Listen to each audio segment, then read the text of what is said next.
Sejam bem-vindos ao canal A Nova Máquina do Tempo, um canal que discute filosofia, política, ciência, saúde coletiva e muito mais. Como vocês podem ver, hoje eu estou com o professor Gastão Wagner, da Unicamp. E antes de apresentar o professor, eu gostaria de dizer para vocês que esse canal vai ter vários diálogos desse tipo. Eu já tive a felicidade de entrevistar a Tatiana Vargas, uma professora de política de saúde. Hoje eu tenho a grande honra e a alegria de estar com o professor Gastão. E nós vamos ter muitas outras entrevistas desse tipo. Entrevistas talvez não seja o termo correto, mas diálogos, conversas. E eu peço para vocês se inscreverem no canal. É muito importante para o canal e é legal para vocês que vocês vão ter esses vídeos sugeridos para vocês quando vocês estiverem navegando pelo YouTube. Basta ter uma conta no Google para se inscrever. Bem, o professor Gastão. O professor Gastão é formado em Medicina pela Universidade de Brasília, tem mestrado em Medicina Preventiva pela Universidade de São Paulo, doutorado pela saúde coletiva pela Universidade Estadual de Campinas. Ele é professor titular da Universidade Estadual de Campinas, né? Tem experiência em saúde coletiva, é um militante histórico da reforma sanitária, né? E é o atual presidente da Abrasco, a Associação Brasileira de Pesquisa em Saúde Coletiva. Nós teremos, inclusive, esse ano um evento lá no Rio de Janeiro, não é isso, professor? É isso. E é uma alegria muito grande estar aqui com o professor Gastão, porque nós nos conhecemos. Eu sempre gosto de começar a nossa conversa falando como é que a gente se conheceu. A gente se conheceu porque eu precisava realizar entrevistas para o doutorado, e a entrevista que eu tive com o professor Gastão para minha pesquisa foi uma entrevista que eu achei excelente. Nós tivemos muita identidade, eu acho, na nossa conversa. Foi uma conversa muito proveitosa para mim, para o doutorado. E o professor Gastão, inclusive, aceitou meu convite para participar da minha banca de defesa do doutorado. E prontamente aceitou esse novo convite agora para participar do canal. Eu queria que falasse um pouquinho sobre como foi essa coisa que a gente se conheceu e essa parceria aí que começou. Então, André, quando você fez o contato comigo, eu achei o tema da sua investigação muito interessante, né, que estava estudando as raízes da saúde coletiva através de entrevistas, né, de consulta a arquivos, de personagens que tiveram algum grau de participação na construção, né, da saúde coletiva, do SUS no Brasil. Então, eu achei a entrevista que eu participei com você muito estimulante, muito interessante, e foi muito bom participar da banca, né? De ver você fazendo a obra completa, você fazendo a sua defesa. Acho que você fez um trabalho muito importante. Eu que agradeço, professor. E olha só, para nosso primeiro bloco, todas as pessoas de saúde coletiva que eu estou convidando, eu estou começando a conversa sobre a situação política do país. Eu acredito que eu estou influenciado pelo ano eleitoral que nós vivemos. Eu acredito também que eu estou influenciado pelo fato de que me preocupa o avanço do que eu chamaria de um pensamento conservador culturalmente. Aí vale a pena caracterizar. Quando eu estou falando de conservadorismo cultural, eu estou falando de um desprezo aos direitos dos homossexuais, um avanço de até coisas que eu não imaginava voltarem. Por exemplo, nós tivemos uma discussão sobre o aborto e a parte da bancada evangélica querendo proibir o aborto em casos de estupro. Você deve ter se lembrado desse tipo de discussão. Quer dizer, até mesmo discutir se deve ou não abortar em casos de estupro me parece um avanço muito forte do que eu chamaria de pensamento conservador culturalmente. Mas nós também temos um avanço do pensamento liberal no que tange a economia. Alckmin recentemente disse que, se eleito, vai privatizar tudo que for possível. Me parece uma declaração que reflete um determinado tipo de pensamento em avanço no Brasil. E eu gostaria de conversar com você sobre que riscos isso representa para o SUS e as próprias mudanças no direito do trabalhador mais recentes no Congresso. Que tipo de risco isso representa para a implementação de uma política de saúde universal no Brasil? Acho que essa conversa da situação política atual é uma conversa importante para a gente ter. Tá, a gente vive uma época, né? Não é só no Brasil, acho que no mundo todo, mas no Brasil também, muito de mudanças muito rápidas, né? E essas mudanças têm uma relação com um novo padrão de de crescimento econômico, de acumulação de capital, né, principalmente financeiro. Paradoxalmente, com a desindustrialização ocorrendo nos Estados Unidos, no Brasil, é paradoxal isso, as nossas grandes cidades, né, o Brasil, o crescimento econômico está se dando principalmente pela produção agrícola, do agronegócio e serviços, né, mas o Brasil é um país que está ocorrendo essa desindustrialização e uma dificuldade e esse crescimento econômico contemporâneo, né, com o padrão mundial, ele se dá com um grau de exclusão muito grande, né, com um aumento do desemprego, inclusive o desemprego estrutural, com a informatização, a robotização, a simplificação dos processos de produção de serviços, enfim. Isso cria uma desesperança e uma angústia muito grande, né? Porque ou há recessão, agora mesmo quando não há recessão, o crescimento econômico não tem significado em crescimento, desenvolvimento humano, em direitos sociais, extensão da riqueza que é produzida. Você vê uma situação muito paradoxal, né? E ao mesmo tempo conflitos armados, né? Principalmente no Oriente Médio, África, provocando deslocamentos de milhões de pessoas, de população, de refugiados, né? A gente já tem um deslocamento fruto desse padrão maluco de desenvolvimento com exclusão de pessoas, de grupos, mas também de regiões, né, de países. A possibilidade de um país, antigamente chamado em desenvolvimento, conseguir uma estabilidade econômica e social está cada vez mais difícil, né? E num mundo que produz mais riqueza. Eu acho que esse tipo de paradoxo produz muita insegurança nos jovens, nos trabalhadores, nos autônomos, né? A gente tem um novo tipo de desemprego, né? Pessoas com diploma, que tiveram acesso ao ensino público, no mundo todo, né? Inclusive no Brasil também, né? Um novo de incerteza, de desocupação. Ao mesmo tempo, né, eu acho que então esse é um lado que explica essa certa angústia. E a outra discussão que a gente tem é a capacidade de acolhimento da sociedade a essa angústia, acolhimento político, não só de cuidado, mas também, dizendo, político. Aí eu acho que para compreender o que está acontecendo agora, a gente tem que pensar um pouco o que você fez na sua tese de doutorado, que é pensar qual foi a contribuição dos partidos, dos movimentos, dos intelectuais que se propunham a representar os direitos sociais humanos, almejava o socialismo, a democracia ampla, radical, ou seja, tinha uma ideia de justiça social, que a riqueza fosse mais bem distribuída entre os países, as regiões, os grupos sociais. E a história da esquerda no século XX, principalmente no socialismo real, nos países comunistas, foi uma história que produziu muito descrédito, né? A legitimidade também das representações de esquerda, com a experiência de onde o capitalismo foi eliminado, ainda que tenha ficado capitalismo de Estado, mercado, etc. Eu ia dizer isso, acabou sendo uma experiência de capitalismo de Estado, como você bem disse. Mas de qualquer forma foi feito em nome do comunismo, né? Exatamente. E foi o fracasso dessas experiências acabou sendo um reflexo muito grande sobre uma dificuldade da esquerda em se reorganizar para defender uma forma de socialismo democrático. Essa, inclusive, é uma conversa que eu tinha planejado para o nosso terceiro bloco, mas a gente pode antecipar. Não, só acho que para compreender um pouco. E depois, a esquerda não é só essa esquerda que nos estados considerados socialismo real, né, comunista. A esquerda teve um papel muito importante, o trabalhismo, a social-democracia, mesmo os comunistas, na Europa, na América Latina, o populismo de esquerda, né, o peronismo, o getulismo aqui com os direitos trabalhistas, CLT. A gente teve uma experiência também onde não houve revolução, tomada do poder armado para implantar algum tipo de suposto socialismo, etc. A gente teve as reformas sociais, as políticas sociais, né, o estado de bem-estar social. Na América Latina, não sei se podemos falar de bem-estar social, mas de expansão de direitos. E se fosse de direito, diria que a nossa Constituição tem um projeto de estado de bem-estar social. Não atingiu, mas tem elementos, sem dúvida nenhuma.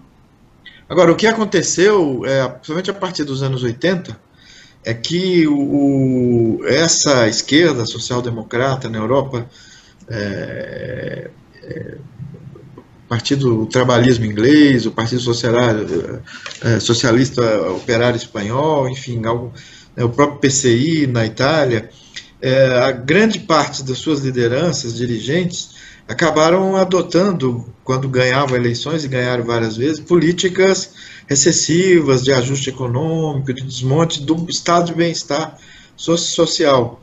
Então, uma crise de legitimidade, né? No Brasil, isso aconteceu alguns anos depois, com a perda de legitimidade da experiência do Partido dos Trabalhadores, né? Não só, porque aqui era a maior parte da esquerda, o PT não era toda a esquerda, mas nos últimos 20 anos foi o partido de massa, o maior partido de massa de esquerda da história do Brasil, né? E chegou a governos estaduais, vários governos municipais e o governo federal, né, durante 13 anos, e com políticas muito ambíguas, né, com coisas interessantes, como o Bolsa Família, mas uma posição ambígua em relação ao SUS. Fernando Henrique, que era social-democrata, também já chamava social-democrata, mas tinha uma política neoliberal, de ajuste econômico, desconstrução de direitos. E o Partido dos Trabalhadores foi mais ambíguo, porque teve mais políticas de priorizar aumento do salário mínimo, pequenos investimentos, não só grandes, mas adotou um estilo de desenvolvimentismo, né, de articular, de criar uma burguesia petista, fazendo uma brincadeira, né, mas uma burguesia simpática, com a indústria, serviço, Pro consumo, né? E com o custo do orçamento público, né? Ao invés de pôr em saneamento, no SUS, grande parte do orçamento público, no final do governo Dilma, se calcula que 50% do imposto arrecadado federal ia na forma de subsídios, desonerações, para grandes empresas, né? Não é nem para o micro mais, mas enfim, houve uma certa decepção. Então, acho que essa dinâmica, né, de quem representou os trabalhadores, a luta por direitos de várias formas, com vários matizes, a gente vive uma crise de legitimidade e representação, né?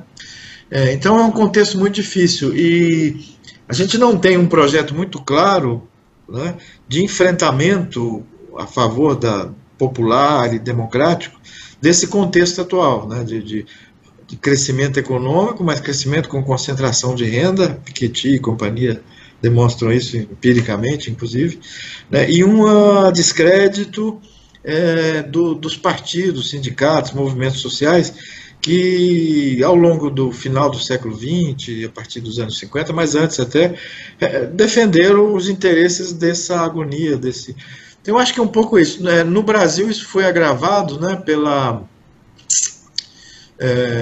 por essas dificuldades do governo, uma concentração da mídia numa linha ideológica comum de defesa de modelos neoliberais, liberais, de ajuste, de crítica à universidade pública, às políticas públicas, aos servidores públicos.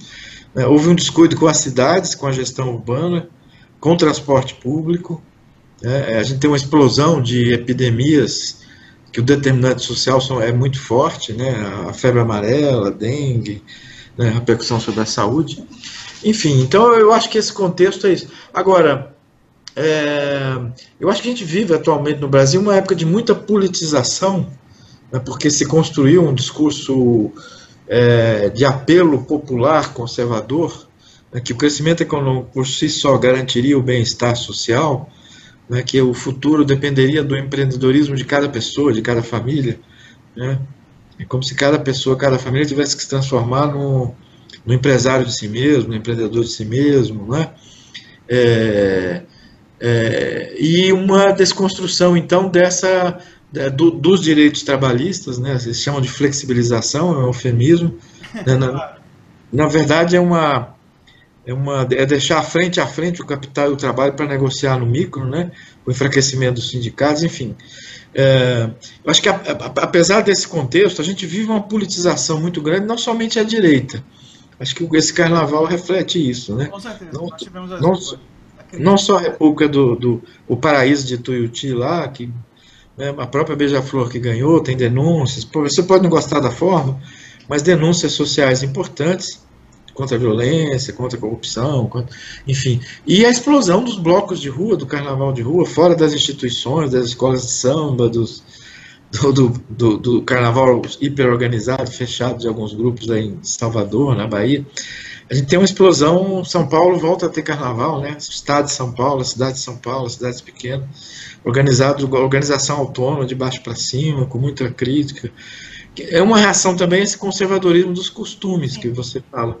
Você tem uma parte grande da sociedade que não aceita essa imposição religiosa, fundamentalista, em relação aos costumes. Tem uma parte muito grande da sociedade que continua defendendo liberdade sexual, o direito de expressão livre do gênero, da sexualidade, enfim.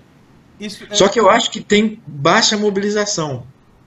O carnaval convoca, mas as frentes de oposição, as frentes de esquerda, tem uma baixa convocação. Convoca os militantes, os profissionais. Então eu vejo esse contexto. Então, por exemplo, eu acho que a eleição não vai ser simples para os conservadores. A esquerda está muito dividida, o principal partido está sem sua liderança, eu acho quase impossível que o Lula seja candidato. Se trata de evitar que ele seja preso, né? Eu acho que agora é isso. Mas ele conseguir ser candidato representando o PT é muito difícil. E a esquerda vai para o primeiro turno muito fragmentada. A direita também, o centro também. Então é uma eleição, o resultado da eleição majoritária é muito inesperado, acho que ninguém pode saber, da eleição federal. E há um risco de um fascismo brasileiro, que é uma coisa que a gente vai conversar. Tem porque existe uma massa agora, né, favorável a soluções autoritárias, conservadoras, um ressentimento muito grande, parte dessa angústia, né, da classe média baixa, dos próprios trabalhadores. Os trabalhadores votaram no Trump, nos Estados Unidos, né, ex-metalúrgicos, metalúrgicos desempregados, essa desindustrialização que Obama não conseguiu resolver, né, repensar uma economia que gerasse empregos, né, nos Estados Unidos, foi capitalizada pela direita, por um discurso de direita. Né? E você falar dos Estados Unidos é interessante porque eu apresentei no Congresso de Natal um artigo que eu estou construindo, justamente em que eu analiso paralelos entre o Partido Democrata e o PT, e eu concordo muito com a sua análise. O Partido Democrata, por exemplo, ele começou a receber cada vez mais um influxo de uma quantidade de dinheiro enorme das grandes corporações, e a partir do financiamento privado das campanhas, ele foi corrompido por dentro e deixou de defender os sindicatos e uma política pró-trabalho para defender cada vez mais, virou um partido de centro-direita, do ponto de vista da política econômica. E quando o Partido Democrata indica Hillary para concorrer com Trump, uma pessoa que faz parte de um projeto político que já recebeu mais de 3 bilhões de dólares do grande negócio, quer dizer, os desindustrializados, os trabalhadores que perderam o emprego por esse processo de desindustrialização, que você bem citou, o capitalismo se movendo para a China e para os tigres asiáticos, enfim, ele se movendo para outros lugares, para a Índia, ele se viu diante de um mentiroso, o Trump, que disse que iria representar a classe trabalhadora e que não tinha história na política, nunca tinha sido político em relação a nada, e uma pessoa que comprovadamente estava do lado das grandes corporações. Então, isso dividiu a classe trabalhadora americana. Ficou difícil para a classe trabalhadora americana apoiar uma pessoa como Hillary. E nesse meu artigo eu analiso que Bernie Sanders, nos Estados Unidos, ele mostra um caminho para uma esquerda progressista muito interessante, que não aceita dinheiro de grandes corporações, que unifica os movimentos sociais. É um trabalho que eu estou desenvolvendo, vou até ter alguns vídeos aqui no canal sobre esse trabalho, mas que é isso. E eu concordo muito com sua análise pensando isso em termos mundiais. Você falou dos riscos em vários países. É bom lembrar que na França a segunda liderança mais votada foi Le Pen, né? Quer dizer, você teve um avanço do fascismo dentro da França, um ultranacionalismo, xenofobia, e a xenofobia francesa tem a ver com as migrações vindas de guerras e conflitos na África. Então, eu concordo profundamente com a sua análise, eu acho que nós não temos nenhuma divergência em relação à análise, e eu acrescentaria que eu vejo muitos paralelos. O Partido dos Trabalhadores, o PT, parte do problema que houve aqui no PT não foi simplesmente uma crise ética do ponto de vista pessoal. Existe esse elemento. Mas me parece que o fato do PT ter aceitado tanto dinheiro como aceitou e participação do empresariado nacional tem a ver com o fato... A corrupção, para mim, ela não é um resultado apenas da falta de caráter, digamos assim. Ela é um resultado de um tipo de estratégia política. Quando você permite... E o PSDB, antes do PT, fez isso, né? Quando você permite que o grande capital nacional e internacional invista em você, esse investimento tem uma contrapartida esperada, tem um... Né? E tem um processo de influência que vai se gerando entre naquela convivência que você constrói. Por isso que há ambiguidade, por isso que, simultaneamente, Lula, quando é eleito, fala do Fome Zero, mas ele fez uma série de compromissos antes da eleição para poder garantir que o mercado ficasse tranquilo, digamos assim. Né? Então... André, eu queria comentar duas coisas com você. Uma é que na organização do Congresso, 12º Congresso, né, Brasileiro de Saúde Coletiva, que vai ser no Rio de Janeiro, na Fiocruz, para a conferência de abertura, a gente convidou, estamos em negociação, o Bernie Sanders. Ah, fantástico. Então, propusemos a ele que o tema seria Our Revolution, que esse movimento que ele está fazendo, claro, de baixo para cima, parecido com um pouco com a pretensão do movimento sanitário brasileiro, tem um projeto geral, mas interfere também no micro, nas escolas, nos hospitais públicos. Em todos os níveis. Eles chamam de Our Revolution, né? Que seria o caminho para a construção de uma nova forma de fazer política e tal. Então nós convidamos ele e estamos em negociação. Ele até agora está tentando viabilizar a sua vinda aqui para abrir o nosso congresso.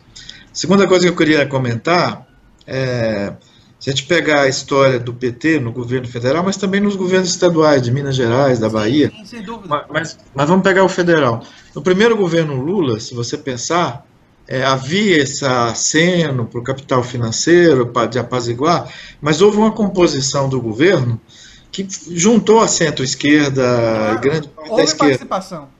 A Marina Silva era ministra, Ciro Gomes era ministro do Lula, o Eduardo Campos, do Partido Socialista, que estava reconstruindo, né? Enfim, ou seja, e boa parte dessa fragmentação da esquerda, na medida que... Então o Lula ele começa assim no primeiro governo, do Lula para o primeiro mandato da Dilma, ele vai rompendo com Marina Silva de forma agressiva, violenta, com Ciro Gomes, com Eduardo Campos. Com a eleição da Dilma, esse rompimento se consolida, e o governo Dilma já é uma aliança PT-Centrão. Isso. PMDB, PT-Centrão, ou seja, já tem uma inversão que agrava esses acenos ao empresariado, etc. As concessões começam a ter que ser maiores.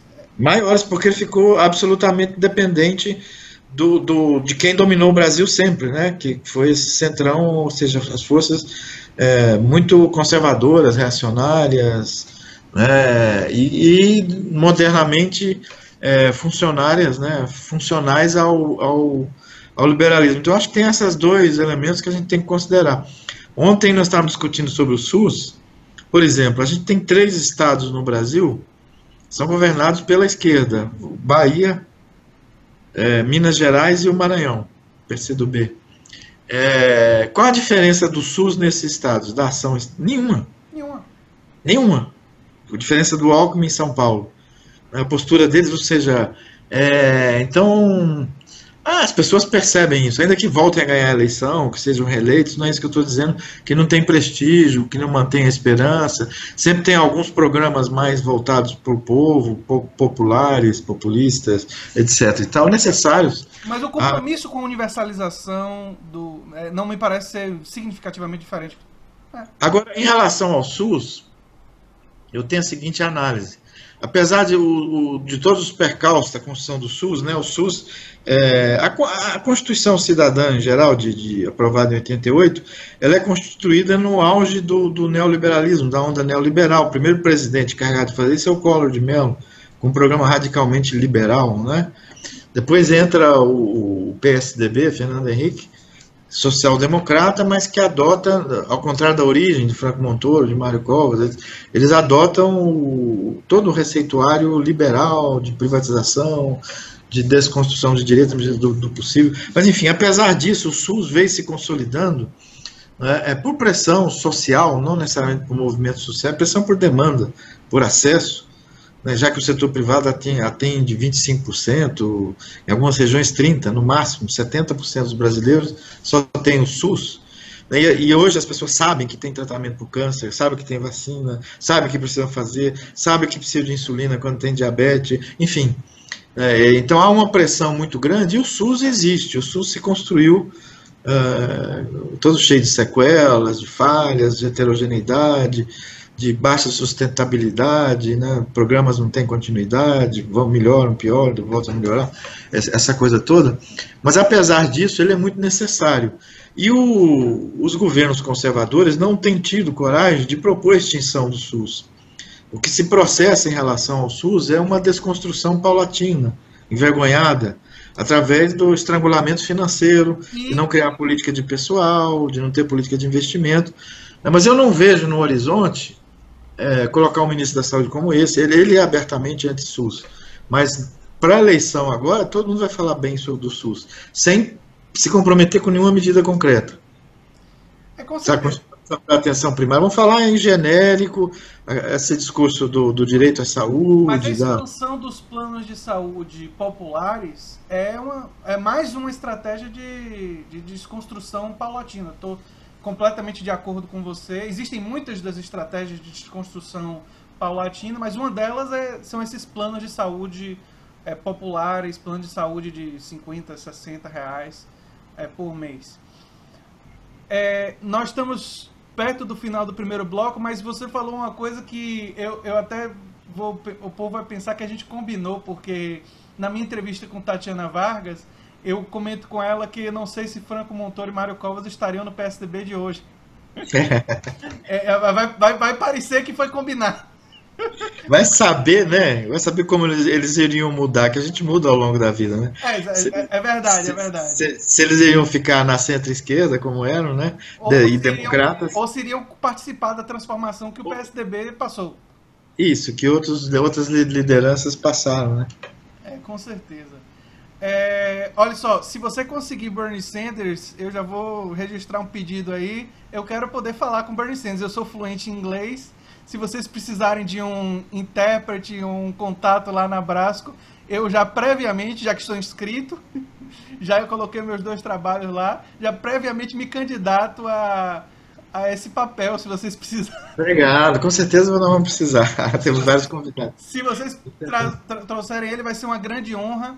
Eu, inclusive, conheço da trajetória dele desde a época que ele era prefeito de Burlington, né?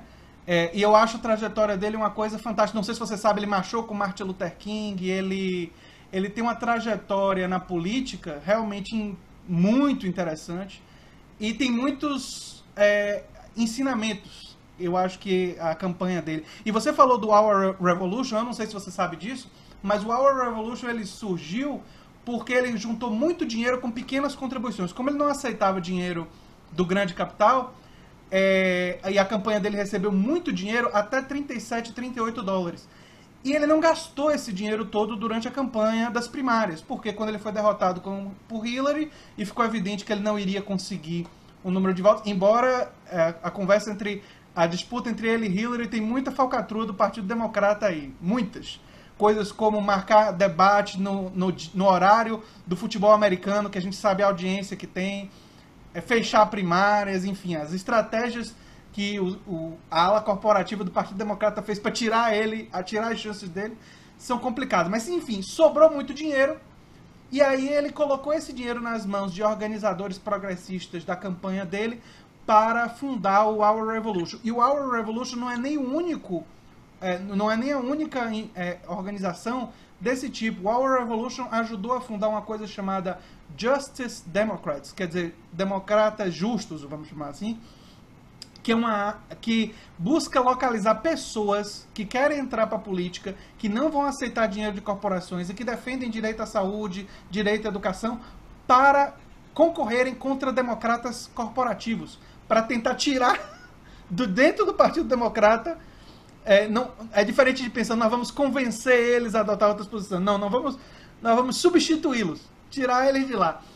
Então, e quem está organizando o Justice Democrats são pessoas ligadas ao YouTube, ou seja, dois canais de YouTube grandes, o TNYT, o The Young Turks, e o Kyle Kulinski, e justamente para fortalecer esse tipo de mobilização. Então, é uma área, inclusive, de minha pesquisa, hoje em dia.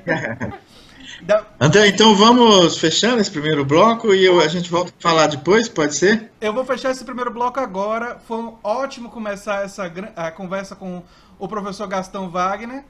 Deu já 30 minutos e nós vamos fazer mais blocos em breve. Sejam bem-vindos à nova Máquina do Tempo, de novo aqui com Gastão Wagner na segunda parte da nossa conversa, né? E só para lembrar vocês, né, que vamos ter muitas outras dessas conversas, então peço que vocês se cadastrem no canal, se inscrevam. Bem, eu gostaria, Gastão, de começar a nossa conversa lembrando um texto seu. Você escreveu um texto, um método para análise e cogestão de coletivos. Esse texto, inclusive, foi um texto que eu trabalhei na disciplina de Ana Luísa, né? E eu queria lembrar desse texto que você defende, entre outras coisas, a democratização institucional e tal, porque no final da nossa conversa anterior, você falou sobre o fato de que o regime soviético ele era um capitalismo de Estado, mas foi feito em nome do comunismo, em nome do socialismo. E eu queria lembrar esse trecho da sua fala, porque Noam Chomsky diz uma coisa que eu acho muito interessante, eu queria pegar a sua opinião, pensando na esquerda, no pensamento de esquerda agora para o futuro, né? Que ele diz que a queda do Muro de Berlim acabou sendo uma coisa boa para a esquerda, na avaliação do Noam Chomsky, porque a partir de agora visões libertárias e não autoritárias do pensamento de esquerda podem florescer, né? Podem se desenvolver. E aí nós falamos antes sobre Bernie Sanders, tem Jeremy Corbyn lá na Inglaterra, e queria pegar a sua opinião, seu take sobre essa visão, já que eu acho que nós largamente concordamos com a defesa da democratização em todos os espaços, no espaço de trabalho, nas instituições e tal, que é uma visão que eu chamaria libertária de esquerda. Sim, esse meu trabalho, né, que você falou, o centro dele, de fato, é a necessidade de, ao mesmo tempo, a gente lutar por mudanças na sociedade, na esfera pública, na sociedade civil, especificamente na esfera pública, e, ao mesmo tempo, lutar por reformas, mudanças no Estado, né, e nas políticas públicas. Essa necessidade de mudança na sociedade passa pela democratização institucional, né, na minha opinião, de várias, como você falou, de vários autores, de toda uma corrente da esquerda democrática e libertária. Agora, essa democratização institucional, ela depende de mudanças das leis, das normas estruturais do Estado, mas ela depende do, poderíamos chamar de ativismo institucional, da militância institucional. Ela precisa de um trabalho permanente, constante, dos grupos sociais, de várias classes sociais, para democratizar o trabalho, a família, a escola, a universidade, a pesquisa pública, né? E porque eu acho que a reforma política do Estado ela depende disso. Sobre essa frase do Chomsky, que a queda do muro favoreceu a esquerda... Ou pode vir a favorecer, para ser mais preciso. Que poderia vir a favorecer. Eu apostei mais na possibilidade de uma reforma por dentro do socialismo real, por dentro dos países comunistas. Que se chamou a perestroika, lá, que o Gorbachev tentou, né, na verdade o que ocorreu foi uma derrocada, né, um movimento de massa, sem um projeto de político de renovação, e o projeto que terminou na Alemanha Oriental, na Rússia, nos países comunistas, chamados comunistas, lá do leste europeu e da União Soviética, da antiga União Soviética, o projeto que terminou foi uma liberalização radical, principalmente... O capitalismo virou totalmente selvagem. Isso,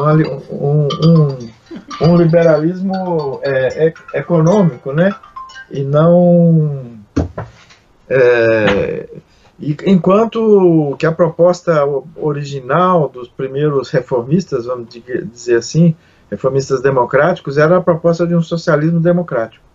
A derrota dessa corrente reformista, liderada, representada pelo Gorbachev e outros, foi essa coisa. Agora, de fato, como era um grau de opressão muito grande, a revolta, a derrubada do muro, indicaria o fim de uma era, né?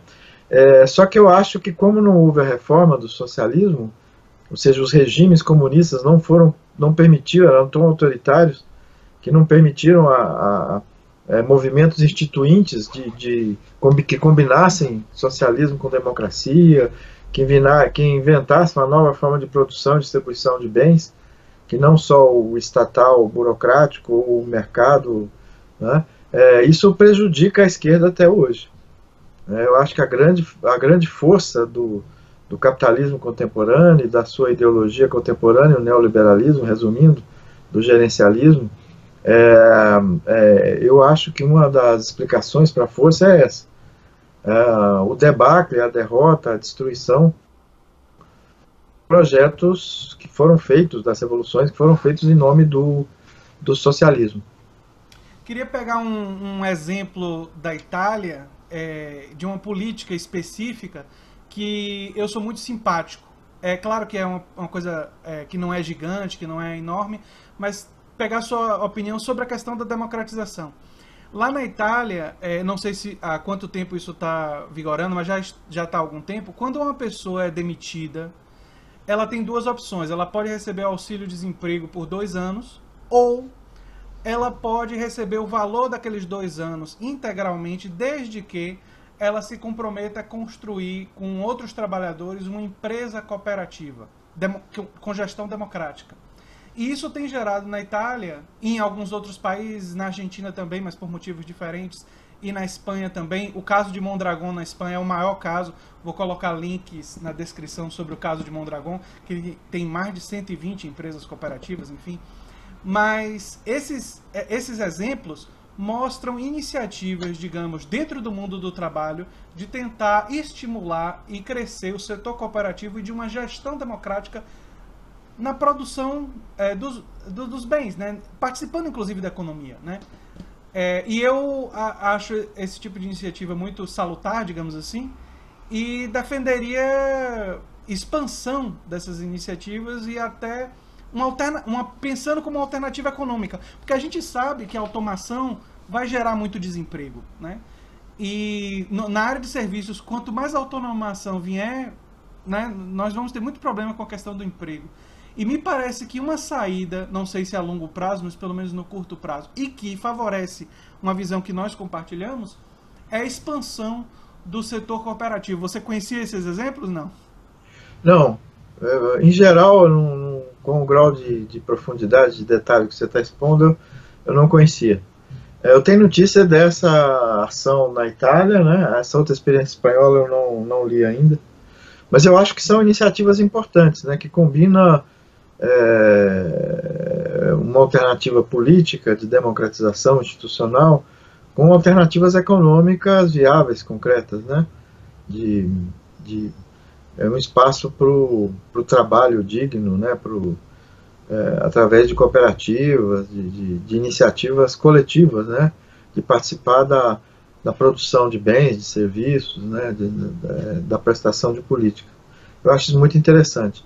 Outra linha que eu acho que nós temos que pensar é uma alternativa para funcionamento do Estado, especificamente dentro do Estado, a prestação de serviço pelo Estado de bem-estar, né? Então, os sistemas públicos de saúde, a escola pública, pensar nessa linha da gente superar essa coisa de ser estatal e a chefia ser o poder executivo, né, e que os trabalhadores, os usuários assumam o controle dentro dessa aspiração cooperativa também das políticas públicas, né? Um dos problemas do SUS no Brasil é a dependência exagerada do poder executivo, né, de prefeitos, de governadores. Todos os cargos de gestão do SUS são cargos de confiança, de livre indicação pelo pelo governador, o presidente. Eu ia falar justamente sobre isso, de que essa dependência do Poder Executivo favorece de sobremaneira o patrimonialismo do Estado brasileiro. Né? Nepotismo, favorecimentos, corrupção.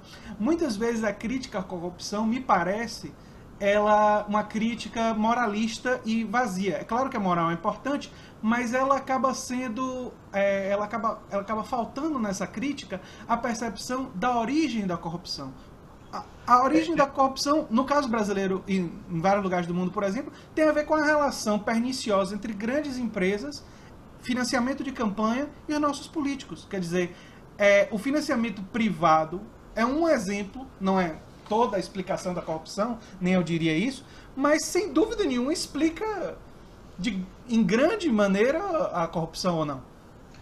Sim, eu acho que como o Gessé de Souza aponta isso, né, que eu, antes de ler o Gessé de Souza, quando eu estive no governo federal, eu falei, se o problema da corrupção e dessa relação promíscua de servidores públicos, de gestores, com o mercado, o maior prejuízo social não é o valor que é da corrupção, que é óbvio que é um prejuízo, mas é a privatização do Estado e do orçamento público, né?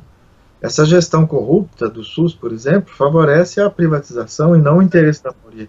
Então, há uma degradação, né, do Estado muito para além da corrupção.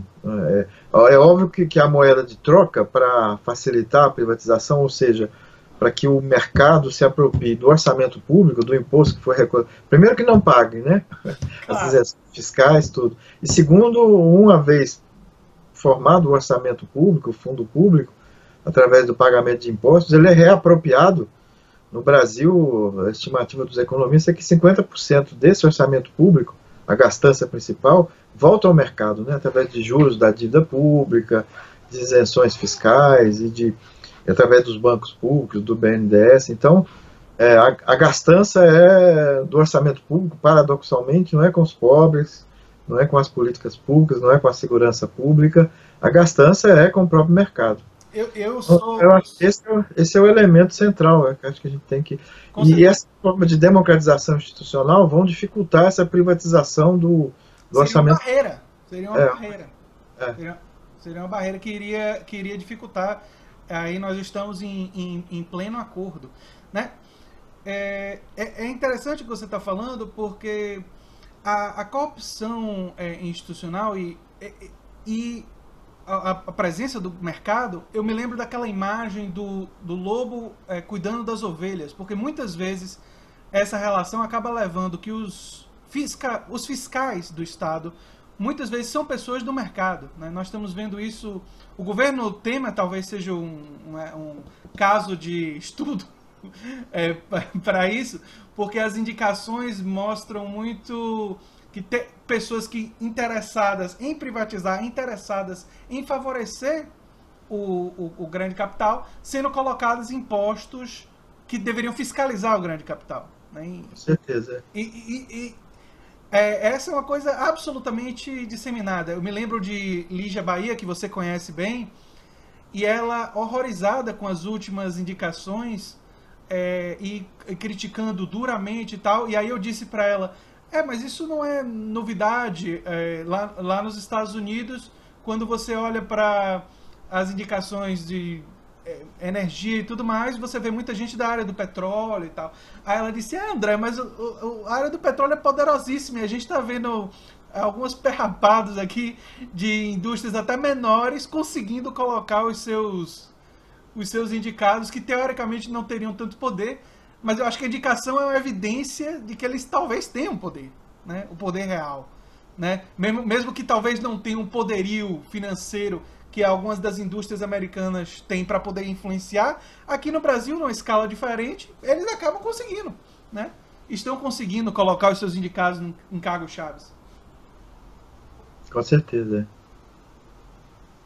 Uma outra coisa que eu queria falar com você, Gastão, antes da gente finalizar esse bloco, aqui mais 5 minutinhos, ou talvez um pouco mais, é a expansão de um risco fascista no Brasil e na Europa. Eu estou preocupado com isso. Eu vejo algumas evidências de que um pensamento bastante autoritário, com traços fascistas, claro que não é o mesmo fascismo italiano, nazifascismo alemão, isso é óbvio, seria anacronismo dizer que era o mesmo, mas retém muitas das características clássicas do fascismo, o extremo antimarxismo, o nacionalismo exacerbado, uma certa aversão à democracia. E está acontecendo na Europa. Nós vimos Le Pen crescendo lá na França, nós vimos o Trump se apoiou na direita alternativa, e nós temos aqui no Brasil o fenômeno do Bolsonaro, né, da popularidade do Bolsonaro e de algumas outras figuras autoritárias que defendem a ditadura militar, né, abertamente, defenderam a ditadura militar abertamente e fazem tem uma certa saudade no plano político. Eu queria que você refletisse sobre esse risco do fascismo. E se você vê como eu, que é uma coisa para a gente se preocupar. Sim, eu me preocupo muito com a possibilidade de vitória do Bolsonaro no primeiro turno e no segundo turno das eleições. Acho que aí a gente tem várias explicações, né? Assim, a mais imediata de política partidária é a crise de representação, de legitimidade dos partidos políticos tradicionais, né? Inclusive está ligada naquela primeira discussão nossa do debacle, da queda da experiência comunista dos países comunistas.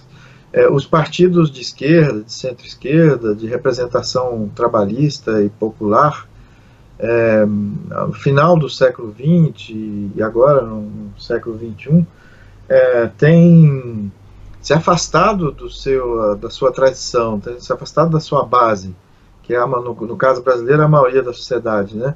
Então, essa experiência, que foi a experiência do PT, do lulismo, né, no Brasil, muito recente, acho que ela concentrou em alguns anos o que na Europa levou muitos anos para a desmoralização do Partido Socialista Espanhol, Operário Espanhol, do Partido Trabalhista Inglês.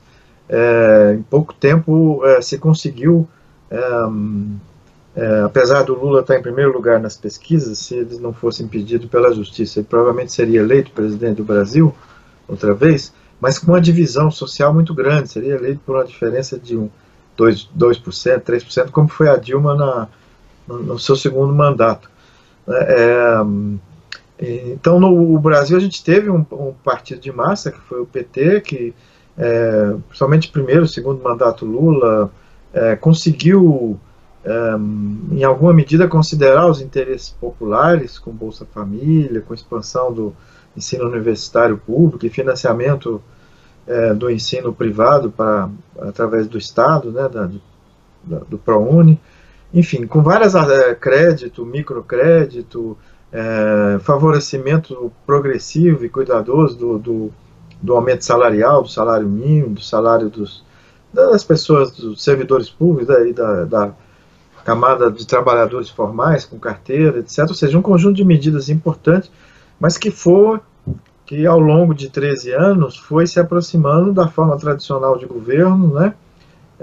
O Lula rompe com a centro-esquerda, que no seu primeiro mandato estava dentro do governo, Marina Silva, Eduardo Campos, dos socialistas, Marina Silva dos ecologistas, ambientalistas, Ciro Gomes, de centro-esquerda, desenvolvimentista, todos esses eram ministros, e todos esses criaram o governo Lula. Dilma criou atrito e foram para fora, né?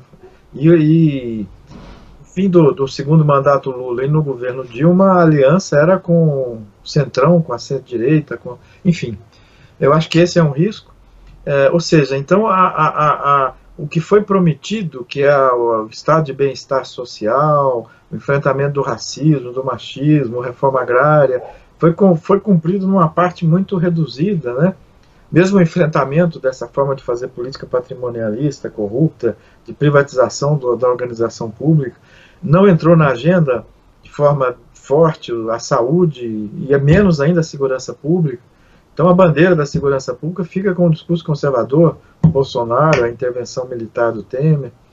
Quando uma coisa necessária, seja qual seja o partido, é uma discussão necessária. Sim, sim, pois é. E durante os 13 anos a gente não teve nenhum projeto sério de segurança. E do SUS tivemos projetos importantes, né?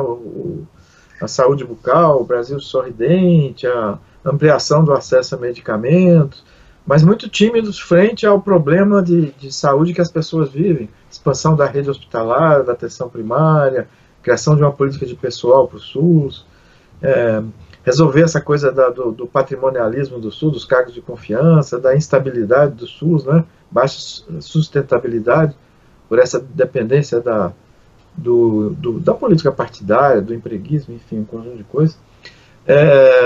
Acho que tudo isso, a gente paga um preço, né? O preço, o que eu acho que está sendo pago é esse.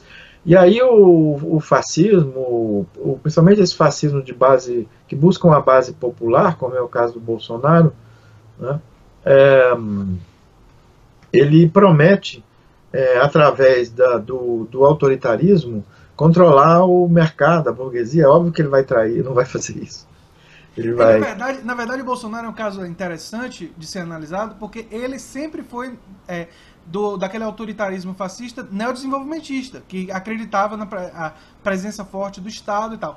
Mas nos últimos 1 ano e meio, mais ou menos, ele vem acenando para todas as forças liberais, porque houve uma mudança de ventos no Brasil e o liberalismo voltou com força agora na classe média, e ele percebeu que ele precisava desses aliados, então ele mudou um pouco, ou bastante, eu diria, o discurso, e o fato de que a maior parte da carreira dele como deputado, ele votou por projetos de intervenção estatal para o Estado promover o desenvolvimento. Claro que é um capitalista, mas um capitalista que acreditava, né, na presença do Estado. Em termos econômicos, essa sempre foi a posição do Bolsonaro. Muito conservador culturalmente e tal, mas na economia essa sempre foi a posição. Mas mais recentemente ele abandonou isso porque a força do pensamento liberal está muito grande dentro das redes sociais, do Facebook, e nesse espaço que ele agora navega. E ele teve que se adaptar.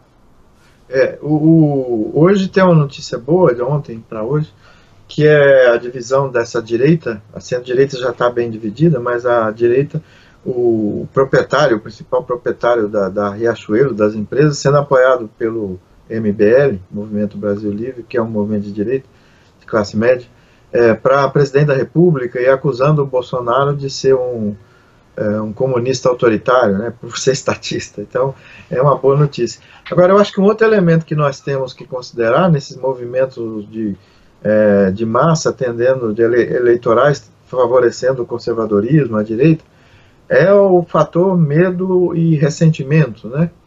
A classe média, inclusive setores de trabalhadores que estão ameaçados pela crise econômica, pelo desemprego.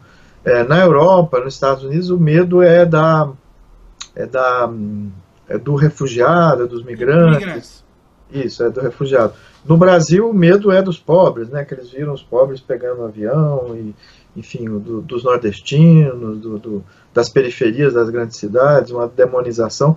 Então, esse receio de uma parte de 30%, 40% da sociedade, esse ressentimento, receio misturado, medo com ressentimento, né? Ou seja, com a ideia de exclusão,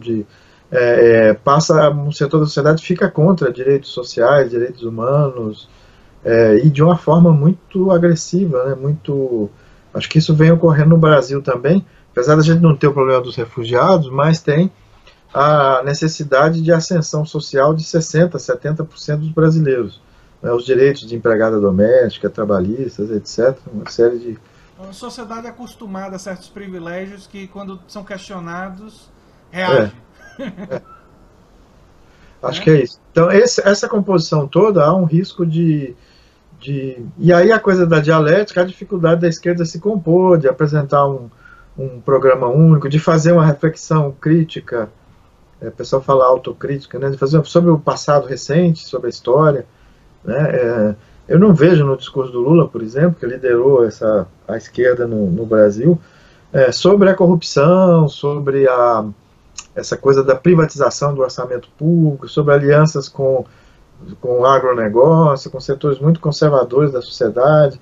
Não vejo ele priorizando a desconstrução do crime organizado, né, essa coisa da violência, né, que é uma forma de controle social contra a população muito grande, né, porque você pega a cidade do Rio de Janeiro, né, eu acho que lá o problema da violência é mais grave por isso, inclusive, a gente tem um território muito grande, talvez metade da cidade do Rio de Janeiro não é controlada pelo Estado brasileiro, é controlada pelo narcotráfico e pela polícia, pelas milícias, né?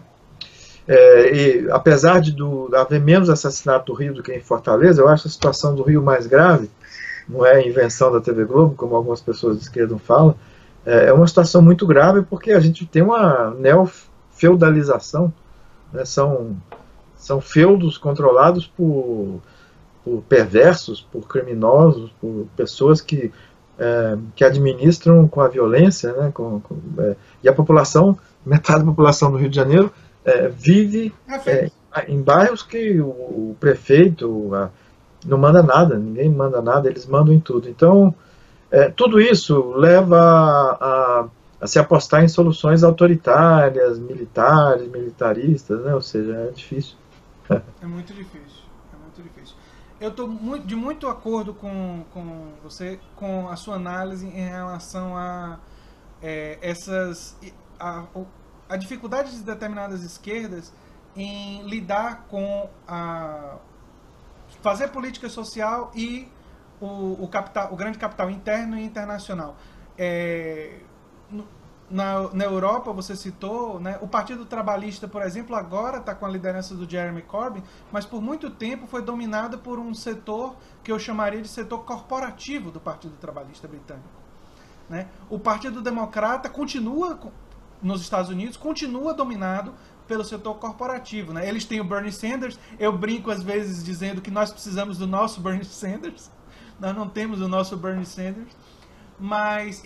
Na Espanha há uma fragilização também, e no resto da Europa, e há essa necessidade da renovação de novas lideranças e de lideranças com credibilidade. Mas bem, eu vou finalizar esse bloco para a gente ir para o nosso último bloco sobre a Abrasco. Eu quero ouvir agora o senhor falando como presidente da Abrasco, quero ouvir sobre...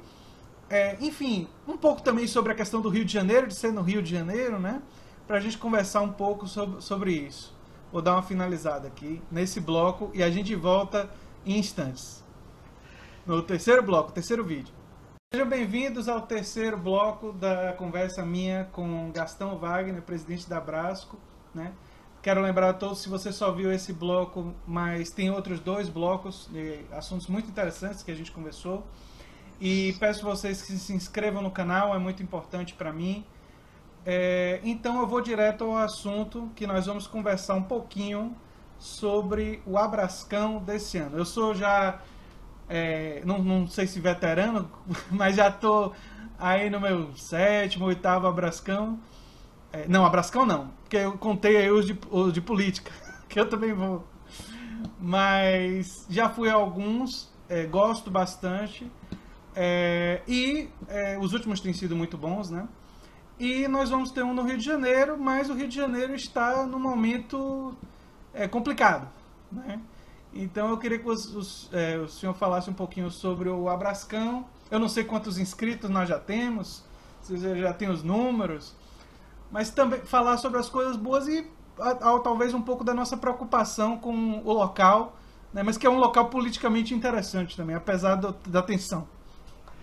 Isso, obrigado outra vez, André, pelo convite de estar aqui com você. O Abrascão é o principal congresso, né, da saúde coletiva. A cada 3 anos ele ocorre.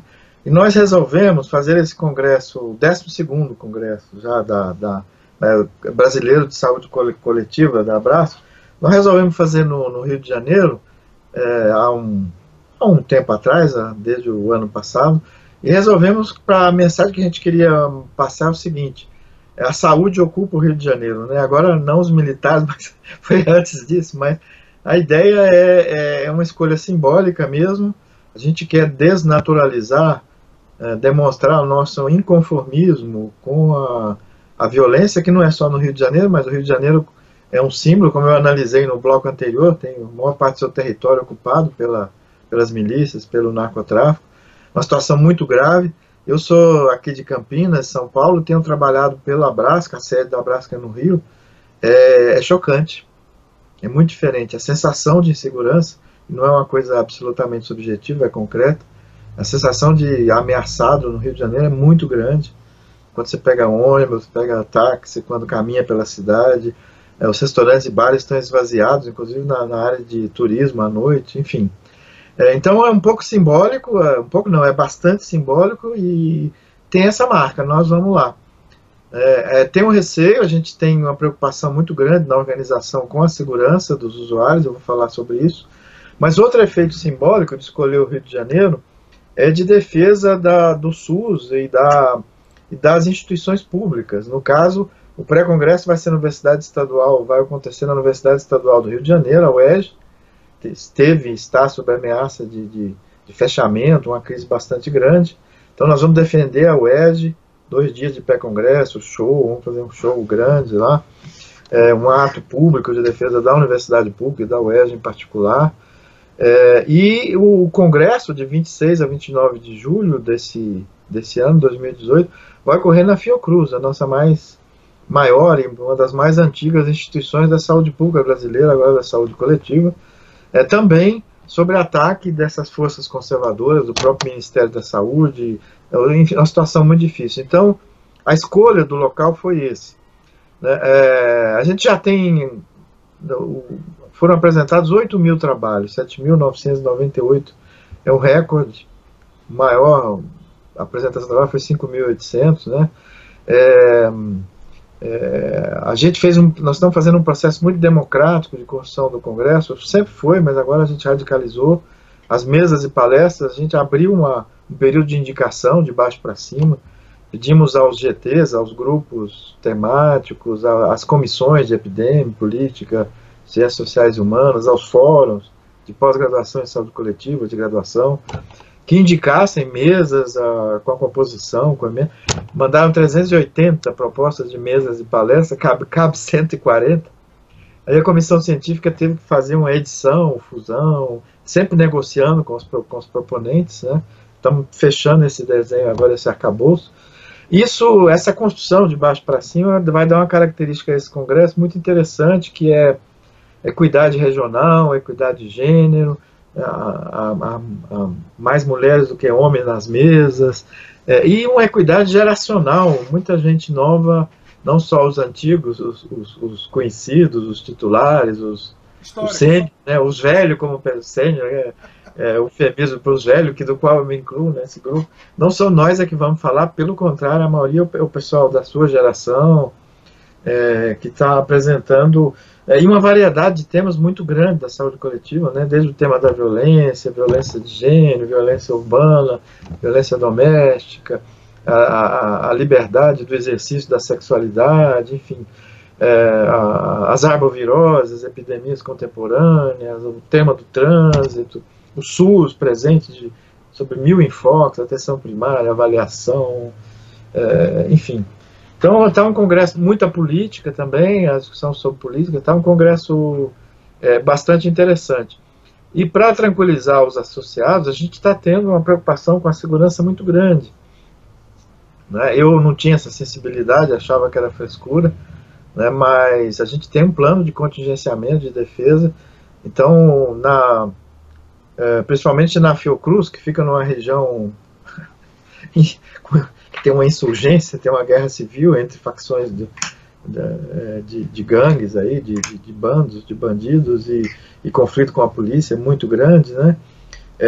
Mas lá trabalham 4.000 pessoas todos os dias e, felizmente, além do susto, não houve sequestro, não houve assassinato de servidores, de funcionários, de pesquisadores da Fiocruz. Mas então a gente está organizando segundo essa cultura, essa série de precauções que eles tomam, né? Então, do dia 26 ao 29, na Fiocruz, nós vamos fazer um congresso sem carros, os carros não vão entrar. Todo mundo vai ter que ir de ônibus e micro-ônibus.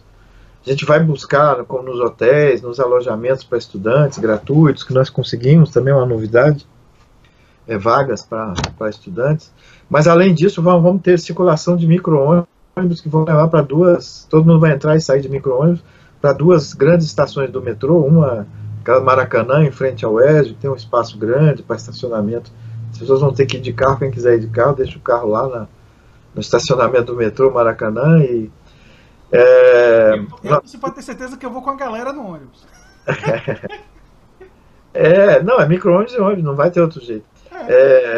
E a gente está tomando outras medidas que o pessoal recomendou. Então, o congresso vai ser durante o dia, começa às 8h30, termina às 18 horas. As atividades do fim do dia vão ser os grandes debates, todo mundo fica num lugar único, das 4 às 6, vamos ficar todo mundo no mesmo lugar, 2 lugares, vamos sair juntos, nos micro-ônibus, nos ônibus, né? O congresso em geral, o Abrascão é 3 dias, vamos fazer em 4 dias, porque não vai ter nenhuma atividade à noite.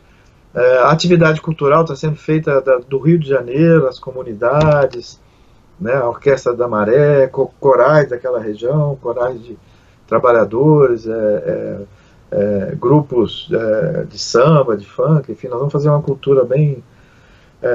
e a comissão local, a comissão de organização local, né, está sendo composta não só por trabalhadores, pesquisadores, estudantes da Fiocruz, mas de todas as universidades públicas, né, das 4, da Federal Fluminense, da Federal do Rio de Janeiro, da própria UERJ, né, enfim. Então está havendo uma mobilização bastante grande.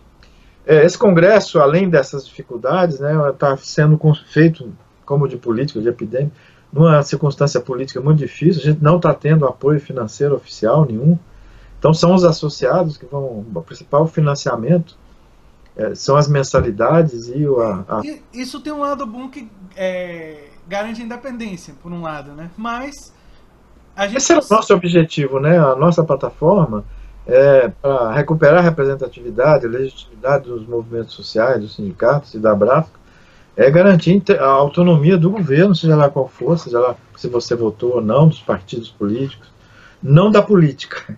Nós nos metemos na política, né? Mas metemos enquanto movimento social. A Abrasco, nesses 3 anos, a gestão que a gente está participando, a Abrasco cresceu muito, apesar da crise de representatividade, da dificuldade de mobilização. A Abrasco tinha 800 sócios, está com 4.000 sócios pagantes em dia. O número de GTs cresceu, o número de ativistas que estão fazendo ativismo sanitário pela Abrasco através dos ambientes. Agora se criou o GT Racismo e Saúde, o de gênero é muito forte, enfim, de avaliação da saúde. Se criou também o GT da luta contra a deficiência física, intelectual, enfim. Fizemos uma renovação muito grande das coordenações, dos GTs, das comissões. O fórum de pós-graduação nunca teve tão forte. Tá? 90 e tantos % dos programas de pós participam do nosso fórum a cada 3 meses, se reúne, passa 2 dias juntos.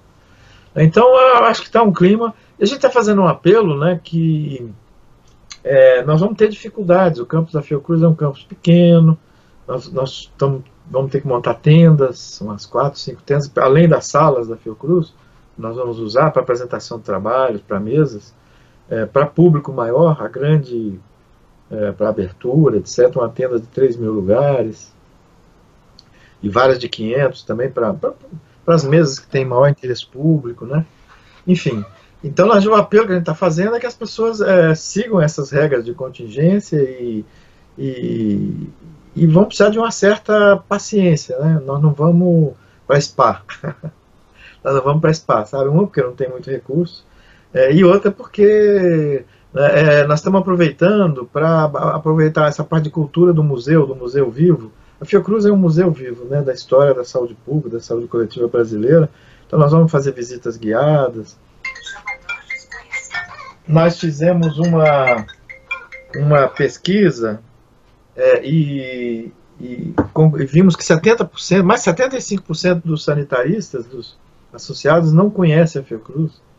E boa parte da nossa história está lá, então nós vamos fazer visita guiada, aproveitar as alamedas com árvore para fazer exposições, né? Ou seja, um contato do passado com o presente para pensar o futuro, né? Então, assim, apesar das dificuldades, o clima de quem está participando é bom. A gente tem algumas dificuldades, algumas pessoas estão dizendo que não vêm, inclusive convidados estrangeiros. né, tem que tomar a vacina da febre amarela, quem não tomou, a vacina tem risco, não querem vir, estão com medo da violência. Alguns convidados estrangeiros recusaram-se a vir, outros não, vão vir, nós vamos ter participação de epidemiologistas, de cientistas, de políticos de outros países, né, mas digamos que um terço não teve ânimo para vir ao Rio de Janeiro e explicitou isso com certo receio de uma cidade que está em insurgência. Né? Não é tanto assim, nós não somos uma Síria, mas é uma situação muito preocupante. A ideia, então, é ocupar com a saúde e mostrar. Só uma anedota, a última vez da reunião da comissão local, eu estava lá, o pessoal me mostrou, apresentou para mim, não, para todo mundo lá, a abertura do Congresso, o primeiro ato vai ser as medidas de segurança que cada pessoa tem que tomar.